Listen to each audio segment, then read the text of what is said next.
La famosa cantante galesa Bonnie Tyler tenía 25 años y su carrera estaba ganando una dirección sumamente gloriosa hacia la fama. Poseía un contrato con RCA Records y Ronnie Scott y Steve Wolf eran sus compositores y productores que creerían firmemente en su talento y se encargarían de su promoción. Bonnie tenía una voz increíblemente dulce, cristalina, casi transparente. Pero un día, mientras estaba en uno de sus ensayos, sintió un fuerte dolor de garganta. En principio lo desestimó, pero no pudo hacerlo por mucho tiempo, dado que estos aumentaron y los inconvenientes también. La molestia se volvió crónica y para peor, su voz no parecía ser la misma de siempre.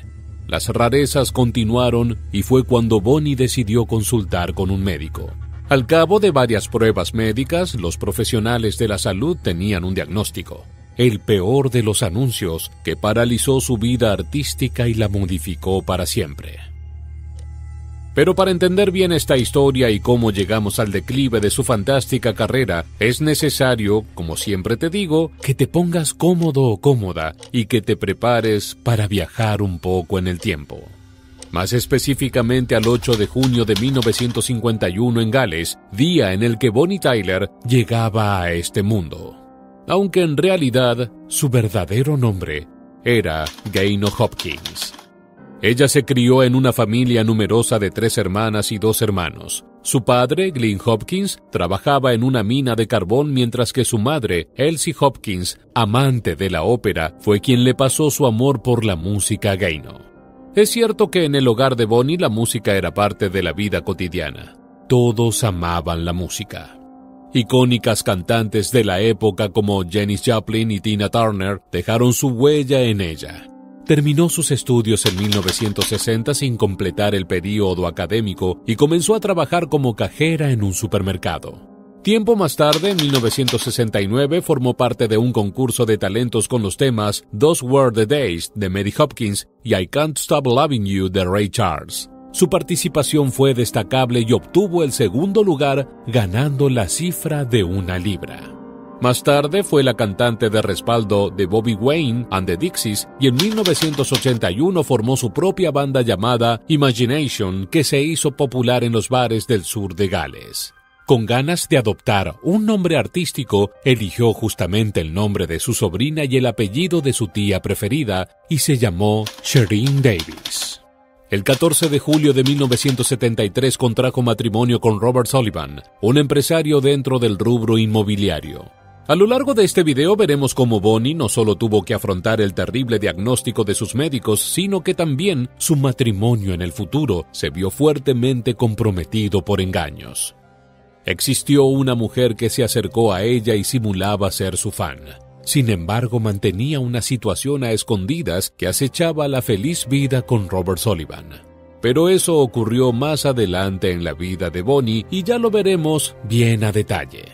Luego de algunas presentaciones en diferentes concursos, decidió tomar clases de dicción intentando erradicar su acento inglés. No fue muy constante y en 6 semanas las abandonó.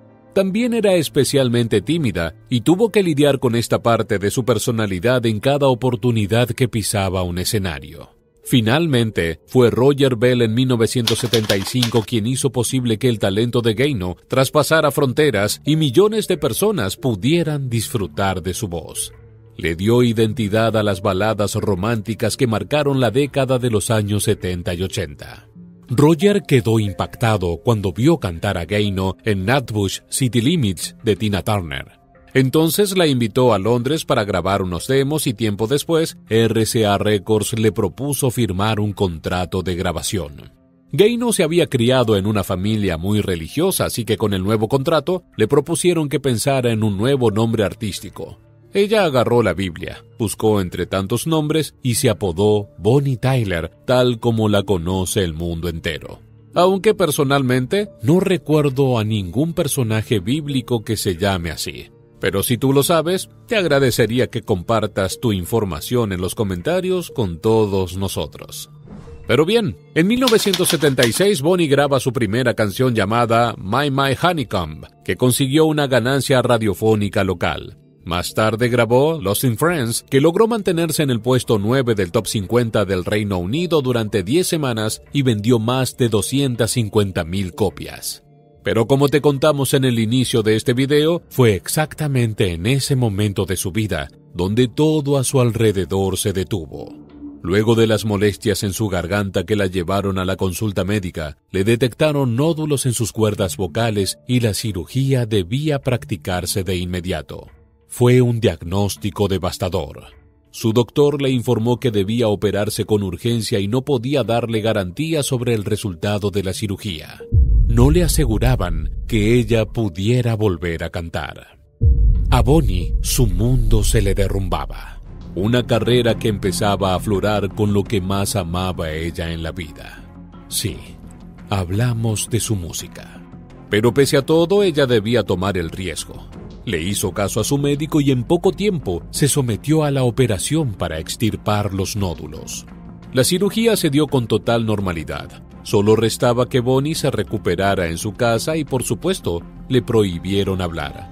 Ella no tenía esperanzas de poder continuar con su carrera. Pese a su fe, vio difícil la posibilidad de volver a cantar y mucho menos de poder hacerlo con la majestuosidad a la que estaba acostumbrada. Pero finalmente ella no le hizo caso a sus médicos y usó su voz cuanto pudo, sin siquiera respetar los primeros días de convalecencia luego de la intervención. Lo que ocurrió después lo contó la cantante en primera persona durante una entrevista. Expresó que lógicamente luego de la cirugía le habían prohibido hablar por varias semanas y admitió que no se portó nada bien. Ella cantaba desde los 7 años y tenía un contrato en la música. Era un momento clave en su carrera y se veía opacada por una afección. Triste y enojada en un arranque de frustración, pegó un grito y se dañó permanentemente la voz. Todo su entorno hubiera creído que el artífice o el mal de la carrera de Bonnie iba a ser la cirugía y, sin embargo, casi podríamos decir que fue ella misma. En efecto, Bonnie había perdido su voz. Aquella expresión artística dulce y cristalina había desaparecido para siempre. Sin embargo, a su carrera artística le faltaban muchos capítulos para escribir. Bonnie, luego de esa expresión catártica, modificó su voz en un tono más ronco, áspero, pero no le imposibilitó cantar.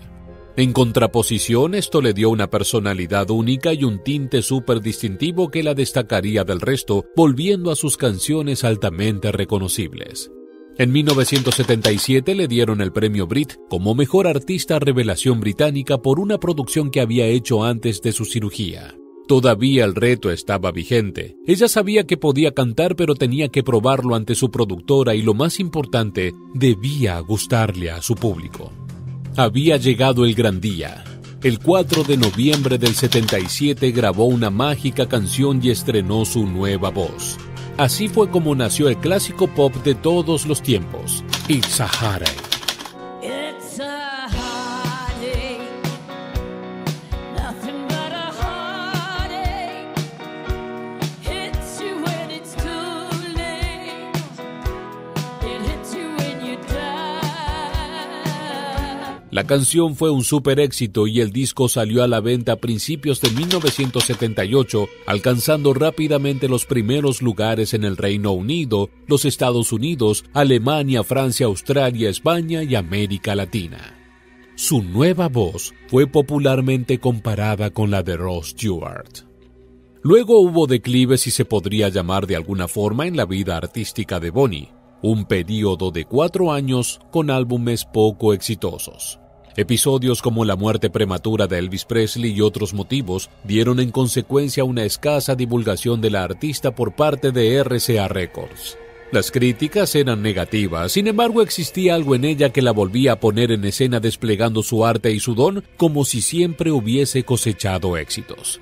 Es que sin lugar a dudas, Bonnie era una artista completa que hasta incluso dominaba su espíritu, su personalidad y su impronta. Demostró una y otra vez que era uno de esos artistas raros que fue capaz de fracasar en las listas y recuperarse después de haber sufrido el menor daño colateral. Fueron las palabras de Phil Hendrix de Cherry Records. Bonnie sabía que ese no era el camino que quería continuar y la gestión de Scotty Wolf le resultaba insuficiente. Estaba de verdad molesta con la disquera. Así fue como puso su mirada en Jim Steinman, ya que le pareció muy bueno el trabajo que venía realizando con el cantante Meat Loaf. Ella se contactó con Jim para pedirle que fuera su productor musical. Sin más, él la llamó para una reunión en su departamento en Nueva York en abril de 1982. Él ya tenía una propuesta que volcaría en la reunión. Le dijo que le interesaba que interpretara 2 covers. Uno era Going Through the Motions y el otro era el legendario tema de Creedence, Have You Ever Seen the Rain. Bonnie aceptó de inmediato y pasó a formar parte de la productora Columbia. El primer tema en grabar fue el de Creedence. Tiempo después, Jim admitió que si ella no hubiese querido grabar esos temas, no habría aceptado ser su productor, ya que no estaban pensando en los mismos términos. Pero Jim tenía entre manos una carta que estaba intentando jugar con otros cantantes. Existía una canción que atesoraba mucho. Primero se la propuso a Meat Loaf, pero este rechazó la oferta porque sentía que no iba con su estilo. Los siguientes postulantes para esa enigmática canción eran Air Supply y Bonnie Tyler. Semanas después, Bonnie se dirigió al estudio en donde se encontró con Rory Dodd, Jim y una gran sorpresa que marcaría su fama y alcance mundial. Ambos la estaban esperando para ofrecerle aquella misteriosa canción. Sí, adivinaste. Hablamos nada más y nada menos que Total Eclipse of the Heart, o eclipse total de corazón para la mayoría de nosotros. La misma tendría una interpretación de Dodd. Él cantaría la mítica frase Turn around. La canción se convirtió en el mayor éxito en la carrera de Bonnie Tyler, incluso superando el lugar que ocupó It's a Heartache. Alcanzó los primeros puestos en Reino Unido, Estados Unidos, Canadá y Australia. Llegó a vender 80,000 copias en un día y 9 millones en total. Fue el primer sencillo del disco Faster Than the Speed of Night, lanzado el 7 de febrero de 1983. Esto convirtió a Tyler en la primera artista galesa en posicionarse en el primer puesto de las listas Billboard de Estados Unidos. El tema formó parte de películas y series como Glee e incluyó varias reversiones, como la que realizó el dramaturgo Michael Kunz para el musical Dance der Vampire. Además, el video contó con el famoso director Russell Mulcahy, quien hizo entre otras la película Highlander El Inmortal. Fue nominada en 1984 a los premios Grammy como Mejor Voz Femenina y Mejor Álbum. En 1986 lanzó su segundo disco con Jim, donde el tema Holding Out for a Hero participó en la película Footloose. En los años que le siguieron, Tyler continuó grabando temas que tenían reconocimiento, pero que no lograron alcanzar el éxito de Total Eclipse of the Heart. Dando otro salto en el tiempo, un suceso incómodo para Bonnie se produjo en 1988 cuando participó del Festival de Reading y Leeds en Inglaterra, en medio de una gira que tenía prevista.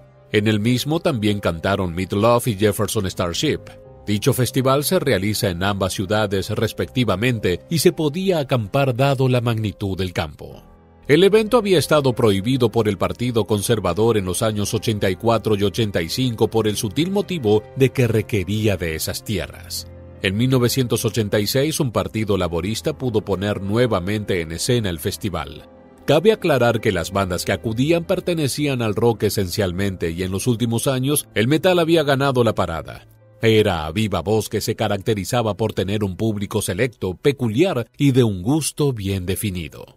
En medio de esa tensión, Bonnie dio su show y fue la presentación más violenta que ella vivió. El punto de tensión estuvo dado porque los organizadores quisieron dar al evento un tinte más comercial y eso dio como resultado cientos de botellas lanzadas al escenario. Meat Loaf sufrió una fuerte contusión en su nariz.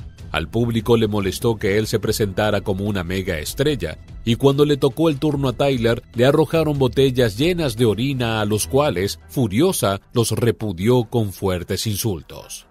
Pudo sostener su espectáculo a pesar de la hostilidad con la cual había sido tratada. Cantó It's a Heartache y ciertas facciones del público la corearon. Como una verdadera artista, Tyler salió victoriosa de aquel asunto. Una vida, un objetivo. Podríamos decir que quizás ella se había excedido en desviar todas las energías a su carrera musical. Lo cierto es que esto la había alejado bastante de su marido y de sus ganas de ser madre. En 1988, a sus 39 años, decidió que era el momento para abocarse a su maternidad. Al poco tiempo lo consiguió. Estaba embarazada y la emoción era inmensa. Todo parecía estar en perfecta armonía hasta que el peor de los sucesos sacudió su felicidad. Sí, hablamos de la triste pérdida de su bebé. No sabemos con exactitud el motivo de por qué no lo intentó nuevamente. Solo hizo hincapié que le bastaba con los 16 sobrinos que le había dado la vida. El matrimonio parecía estar fuerte y la decisión de no tener hijos no los había desestabilizado. Pero como te mencionamos al inicio de este video, algo había estado ocurriendo a espaldas de la artista que oscurecía su relación matrimonial. Fue en el año 2016 cuando Bonnie descubrió que había vivido por muchos años en una mentira. Aquella fanática que años atrás se le acercó, llamada Megan Pernot, contó ante los medios de comunicación que desde hacía 2 años atrás había conocido en el backstage de un concierto a Robert Sullivan. Allí fue cuando comenzaron su relación íntima y se frecuentaban asiduamente. Entre ambos la diferencia de edad era notoria. Ella tenía 25 y él nada menos que 67 años. Pero en cierta manera la mentira era a medias, porque en verdad Megan era sumamente fanática de Bonnie, tanto que incluso colaboraba con una página web de admiradores y por supuesto asistía a todas sus presentaciones en Francia. Megan se sentía mal por su ídola en el mismo momento que comenzó a sentir verdaderos sentimientos por Robert. Fue así como decidió enviarle un correo electrónico a Bonnie para contarle toda su verdad. Robert, abrumado por lo que estaba sucediendo, le dio su versión de los hechos, asegurando que fue la fanática quien lo acosó reiteradas veces por mensaje de texto. La pareja decidió no declarar ante las noticias que circulaban, así que desecharon esos acontecimientos y la historia en el plano mediático quedó archivada. Actualmente continúan juntos disfrutando de su matrimonio, o al menos esa es la versión que han querido dar. A lo largo de toda su vida, Bonnie se dedicó a colaborar con quien más lo necesitaba. Fue un eje vital muy importante para ella, además de su carrera, obvio. En cierta forma, su don le dio la posibilidad de convertirse en filántropa y concretar su deseo de caridad. En 2007 participó de un álbum llamado Over the Rainbow, un disco de 13 canciones cuyo dinero de las ventas fue destinado a un fondo para una casa de personas con discapacidad. En 2009 también participó de un concierto benéfico en apoyo a la investigación del cáncer de mama. Estos entre tantos actos benéficos que se dieron de manera pública y otros tantos que seguramente realizó de manera anónima. Su carrera tiene 17 álbumes de estudio, 5 giras de difusión de sus discos y 3 en participación con otros artistas, y debemos agregar 2 películas que interpreta el papel de ella misma. Un detalle no menor es que en Alemania del Este se le reconoce el sacrificio por ir a ese país durante el período del Muro de Berlín. Tengamos en cuenta que en ese momento nadie podía ir, ni siquiera podían escuchar música. Gaino Hopkins, es decir, Bonnie Tyler, es una cantante, compositora, empresaria y filántropa activa que interpretó una de las baladas románticas pop más exitosas del mundo y que hizo que su gran música se mantenga viva en el recuerdo de todos.